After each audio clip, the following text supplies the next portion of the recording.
points that they brought up that was very common with all of these people. And the second one is not living in the present, letting go of the past. And that's something that I have struggled with. Some of us, like myself, have gone through a really rough relationship where it really took it out of you. It really kind of disarmed you, and it put your self-confidence in a hole. I mean, that's not a rare occurrence. So, I mean, a lot of us have unfortunately been in a really bad relationship like that. But instead of, so many people in today's world especially, I see it all over social media all the time. Oh, well, I had a really bad experience with, my last relationship, so I'm just going to say to hell with love. I'm not going to mess with love anymore. But there's this song that I was listening to. I really wish I would have wrote down the lyrics when I first heard it, because it just really hit me. She was very eloquent about it. So let me see. She's basically talking about how she had made the decision to let go of the last person, and that had hurt her, and that she no longer identified with that hurt anymore, that she was going to move on from that and better herself, and that if she completely cut off loving, then she would just harden her heart, and nobody wants a hard heart in reality. I mean, a lot of people act like, oh, I'm a savage, I'm this, I'm that, and that's not going to get you anywhere except for enemies. And yeah, having haters and having enemies are two different things. And I would advise everyone to avoid gaining enemies, because that's not something you want in your life. That's not conducive to success. That's not conducive to happiness or inner peace. I mean, who wants to live their life looking over their shoulder? I mean, in reality. Just getting out of survival mode. A lot of us, we go to work day to day. You okay? You need some water? But just getting out of survival mode and putting your mind to what your goal is. What do I want? How do I see myself in the next 5 years? I mean, nobody wants to be in the same predicament. Nobody.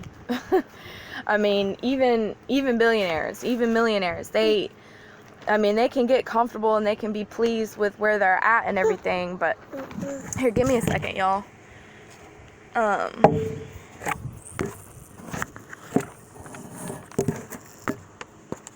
Give the baby some water.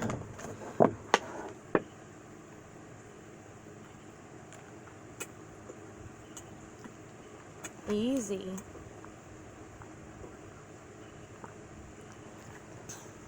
You got some water?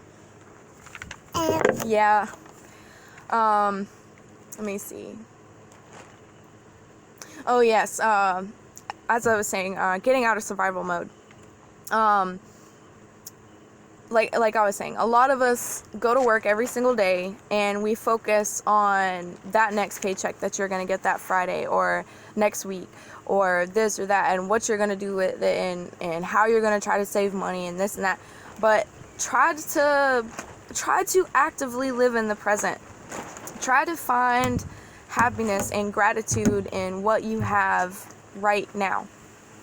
Because as Alan Watts said, all we have is an eternal now. In reality, none of us know that tomorrow we could lose our loved ones. We could lose, God forbid, our children. We could lose so much that can turn you around. So realistically, why? Planning for the future, that's one thing, because I personally think that having an idea of what you want for the future will give you an idea of what you should do today.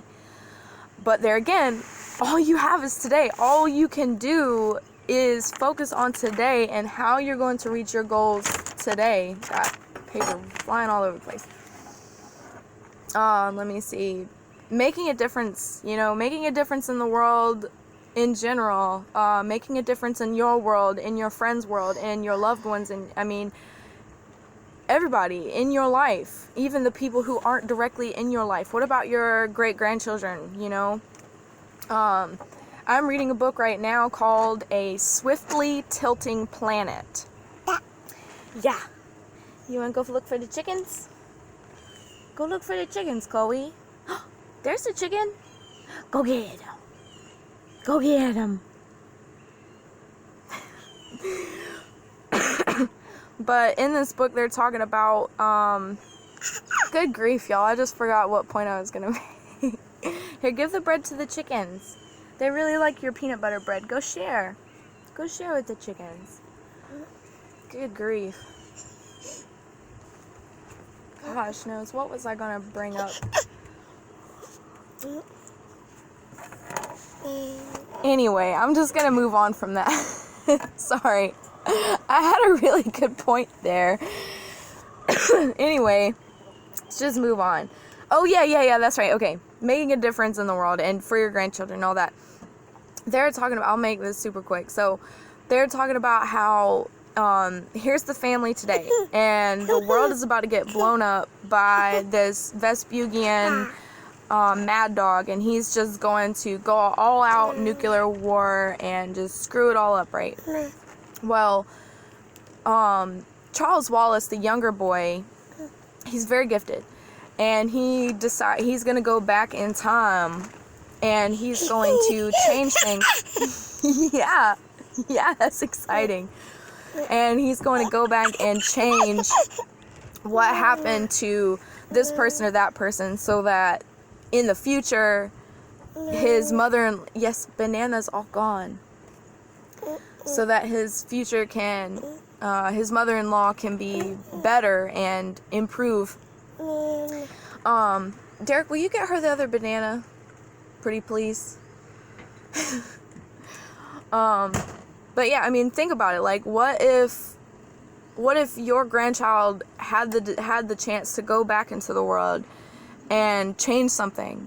Don't let it be you. Try your best to make the best decisions that you can, and avoid, making huge mistakes or anything like that. I mean, if you can, everyone's going to make mistakes. Sorry, I'm a little bit distracted.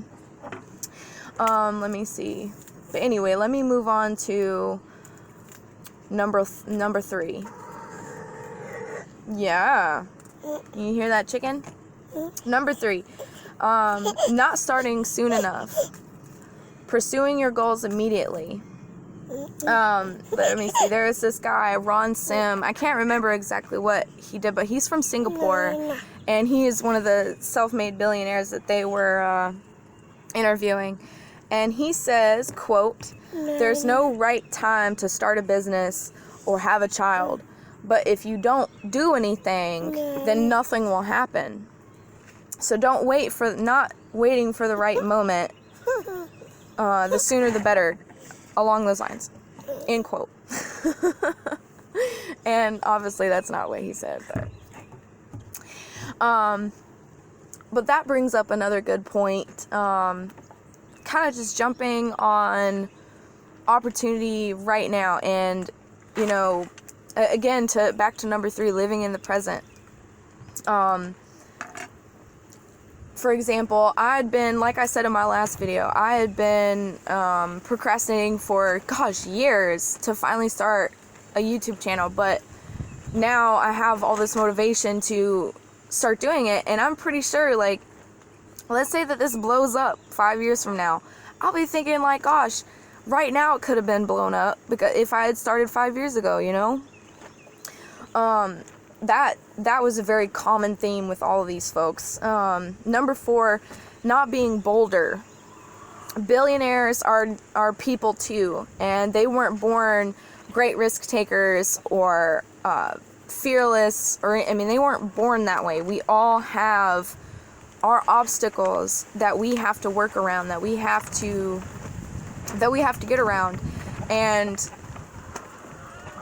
it's a necessary evil. I mean, we all have our doubts and our fears. These people aren't born special. They're not born made of gold. That's just not how it works. Everyone is just a human. And, we all have our decisions to make every single day. No one's going to spoon feed you the answers to life. I listen to Alan Watts. I listen to all these gurus, these people who have, they have gotten to a point where they are considered successful by everyday people. But even I can only take what they say, as great as I think that these people are, I can only take what they say with a grain of salt. Because they will not live my life. We will not make the same mistakes on point. I'm sure there'll be some things that this person and I, you know what I mean? But you have to live your own life. No one is ever going to do it all for you. Even if you go to therapy, that person can give you good advice. They can help you through hard times, but everyone, even if you respect them utmost, you have to take everything with a grain of salt, because it's your life. It's your experience, your human condition. That's on you. That's completely on you. Does that put pressure on you? Good. We all need a little bit of pressure. We all need a fire under our ass sometimes, especially me. Let me see. Like I said, not being bolder. They were saying, let me see. Everything will require constant diligence, consistency, creating and replacing habits, improving your mental health, your spiritual health. I feel like that's really where you see real, what's the word? Results, I believe. There's another word that I was looking for, but that's where you'll find real results. Let me see. And I'm going to jump into the last one. Number 5. Oh yeah, let me kind of go back a little bit as far as creating and replacing habits. I cannot remember the name anymore, but it was the Chloe, are you a chicken? Gonna eat off the table now? Yeah. Daddy doesn't want it. She looks disappointed. But I cannot remember his name, but he was talking about how he was replacing some of his bad habits, some of his learned behaviors that weren't benefiting him, that weren't working for him, with things that were working for him. Like, he, just as a lot of us deal with, he was having a really bad lazy spurt. And in the morning, instead of the first thing that he would do is stroke that phone, what he would do instead is he would completely stay away from technology. He would sit down and he would write. He would write down his dreams. He would write down his thoughts. He would write down his life dreams. He would write down, some of the things that he would like to do today. And that's what helps me too. If I just stay away from the phone first thing in the morning, or I spend like a very allotted amount. The fact that I've got this new business going, it's necessary for me to spend some time immediately, because I want that to be something that people see first thing in the morning, or as soon as they get on their phone. But it's like Derek, my boyfriend. There's a doggy, Chloe. Yeah. How long were you smoking the first time, honey? 6 years. So when he first started smoking, he smoked for 6 years straight. And there's no try to quit, none of that. And then one day he decided that he was going to quit smoking, so he cold turkeyed it. And what he did is he went jogging every day. And that way he was able to see immediate results, immediate satisfaction from his hard choice. It's hard to quit smoking. It's hard. That's a habit and it's an addiction. So instead of smoking, he'd go for a jog. And that obviously improved his health in several different ways. So yeah, number 5, not changing fast enough. Let me see. Here's someone. I've been here 60 years. I've been here for 60 years. If you're not a little bit apprehensive, if you don't think, I've got to do better tomorrow, I've got to achieve this, I've got to do this to become better tomorrow and next week, and if you don't do that, you won't be here long. And I think what he kind of means by that, I mean, it speaks for itself, but I kind of feel like what he means by that is, once again, you got to live in the moment. But I feel like what he was saying was, if you have the attitude every morning of, I'm going to get this done today, I'm going to achieve this, I'm going to do this, even if it takes me peeling myself out of the bed and just brushing my teeth and taking a shower, I know that I'll feel better, and I know that I'll have the confidence to go do what I need to get done. Then, I mean, even if you've been procrastinating on doing this one thing for a week, just do it. You have to go ahead and make a change. Because like I said, no one's going to make it happen for you. No one's going to be able to pursue your goals like you can. No one's going to do it for you. Let me see. Well, I'm going to cut all that out because, like I said, I kind of wanted to keep this short. And it's already like 19 minutes in. So anyway, so with all this said, I strongly believe that mistakes and failure are necessary in order for you to grow. Obviously, I mean, I'm sure that's